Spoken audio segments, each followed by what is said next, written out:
YouTube family, Naam Japak and Sadhuk friends. सबसे पहले I will say that I really respect everyone's faith, belief and practice. But जैसे मक्केश्वर और मक्का के बारे में सबने सुना होगा और उसके ऊपर अपनी अपनी लेवल की बहुत लोगों ने अपनी रिसर्च की है एंड स्पेशली जो मेन फोकस है वहाँ पे वो है जो स्टोन वहाँ पे रखा हुआ है, राइट? अब कई लोग हिंदू मानते हैं कि मक्केश्वर है और मुस्लिम्स का अपना फेथ है, जो भी एक है। लेकिन इतना है कि जो है सुप्रीम पावर से जुड़ा हुआ है। तो ऑब्वियसली अपने-अपने टाइम पर हर एक चीज़ प्रकट होती है, अब किस दिशा में हो कुछ नहीं पता और किसके प्रारब्ध में हो। तो मतलब जहाँ तक समझ में आया, I really respect everyone's faith, belief and practice, but जो समझ में आया मैं आपसे शेयर कर रही हूँ। सो अल्लाह, ठीक है। मतलब अगर इसका मीनिंग हम देखने को आते हैं अरेबिक लेवल पे तो मतलब मून गॉड, ठीक है? और अगर हिंदुइज़्म के हिसाब से देखा जाए चंद्रशेखर, तो वो शिव जी की तरफ भी इशारा करता है। और हाँ, इनके यहाँ जब ये मक्का में जाते हैं मतलब वहाँ पे जैसे परिक्रमा हिंदूज़ में होती है 7 बार जो परिक्रमा होती है, तो वो वहाँ पर भी होती है, ठीक है? और कई साल हो चुके हैं कि वहाँ पे ये चीज़ चलती जा रही है, ठीक है? एज़ अ रिचुअल चलता जा रहा है। सर को बेल्ट कर देना, धोती, व्हाइट कलर, एवरीथिंग। तो कई सारी सिमिलैरिटीज़ है जो हिंदूज़ से ऑब्वियस है, क्योंकि अगर हम हिस्ट्री में झाँक के देखें, कई सारे किंगडम्स आए थे, कई सारे राजा आए थे, है ना? तो हर किसी का अपना एक टाइम पीरियड था और उनकी जो भी फेथ था, जो भी गॉड था, वैसे-वैसे एक-एक मूर्ति, एक-एक faith, respective faith, deity add होते गए। तो कुछ जहाँ तक सुनने में आया वहाँ पे काफ़ी पहले 360 मूर्तियाँ, आइडल्स वहाँ पे होती थी मक्का में। जो अगेन हिस्ट्री में बहुत सारे अप्स एंड डाउन्स जो सुनने को मिलते हैं, लुटेरे, ये वो लड़ाइयाँ जो भी है। तो कहते हैं कई सारी मूर्तियाँ मतलब वो ख़त्म कर दी गई या कुछ कहते हैं दफ़ना दी गई हैं।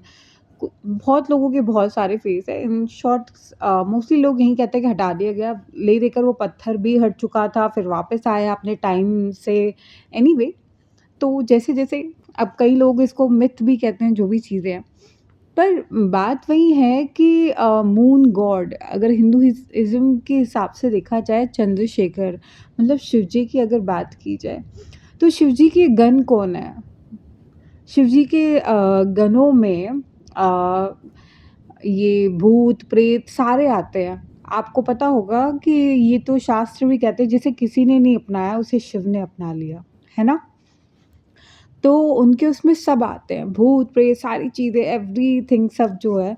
तो जब शिविज़्म पे और ज़्यादा हम फ़ोकस करते हैं तो मतलब कहते हैं ना कण-कण शास्त्र भी कहते हैं कि कण-कण में परमात्मा विराजित है, तो वो भूत-प्रेत में भी है, वो कुछ अलग नहीं है, बस इतना है कि वो अपने कुछ कर्मानुसार फँस गए एक उसमें, ठीक है?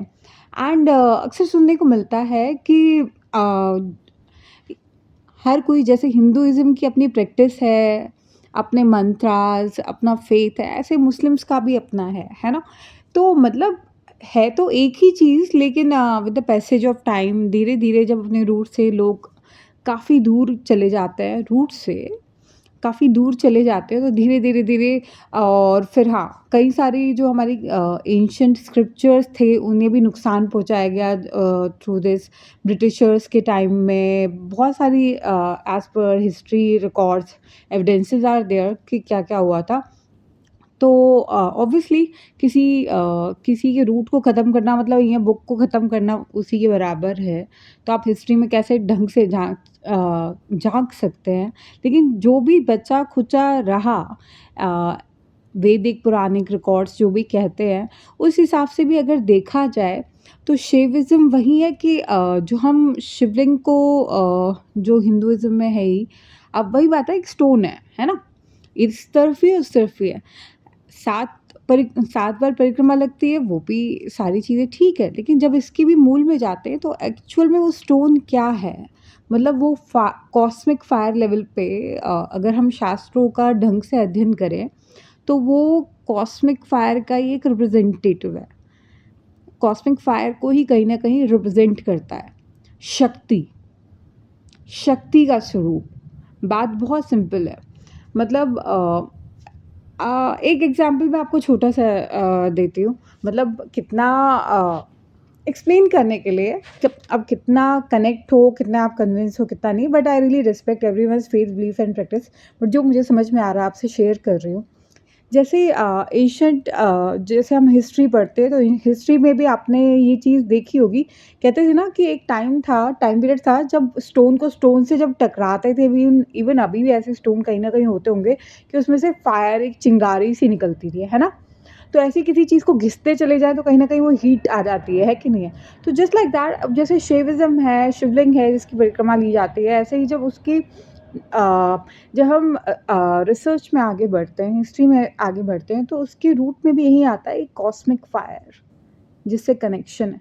अब एक एग्जांपल और भी क्लियर कनेक्ट करने के लिए ये भी कह सकते हैं, समझाने के लिए, जैसे ये जो वोल्केनो होता है, लावा होता है, धीरे-धीरे कितनी अग्नि होती है इसमें, लेकिन धीरे-धीरे जब ये शांत होता है, उसी में से कितने सारे बेशकीमती स्टोन निकलते हैं। They to have that cosmic fire. अब किसमें कितना परसेंट है, क्रिस्टल्स वगैरह व्हाट्सएवर, मतलब वैसे तो कण-कण में कहीं न कहीं वो फायर है, वो सुप्रीम वही है ना। एक जगह अग्नि है, उसी में से कई सारे दिए जल रहे हैं, है ना?